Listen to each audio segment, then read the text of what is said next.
Why is tofu the most hated protein in America? Probably because it isn't cooked properly. Now I'm going to show you two incredible hacks that will make your tofu insanely delicious. Now first, we're going to go ahead and drain your basic firm tofu. It's time to cut these into two separate cutlets. And I'm also scoring the cutlets so that the flavor gets infused within the block. Now we're not just making a marinade here, we're actually making a soup with mushroom powder, garlic powder, onion powder, soy sauce, and I got this really delicious spicy lemongrass chili soup stock at a Vietnamese market. I'm adding that to the base as well. Pouring it in a saucepan and bringing it to a boil, and then basically just adding the two tofu chunks to it. And I basically boil this for about 8 to 10 minutes, making sure it's infused with all that delicious spicy flavor. Now here's where it's gonna get really interesting.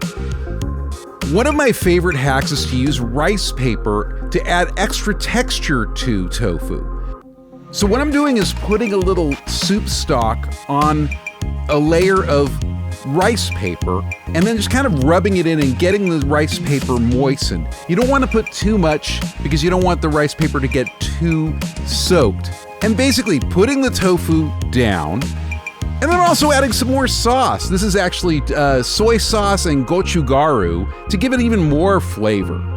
And now it's folding time. Basically, I want to fold this kind of like a parcel package, making sure the rice paper is moistened enough, and basically just giving it a roll and making sure that it's actually tightly packed.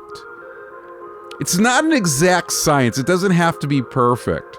And in fact, even when you're cooking it, if there's any kind of break in the rice paper, it's okay. It'll still hold together. So once the package is complete, and then it's basically frying time, making sure we develop a really nice, delicious crust that's developed with the rice paper. And all the flavor is really packed inside. And also, I'm just topping this with one of my favorite sauces, Lao Gan Ma Chili Crisp.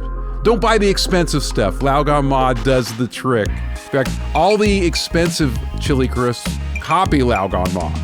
Then also some fresh green onion.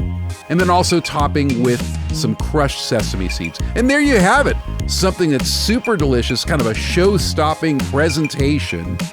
And I think that this could inspire even the staunchest tofu hater to pick up a fork or a chopstick and dig in. Thanks for watching, and like and subscribe for more impactful and inspiring vegan hacks.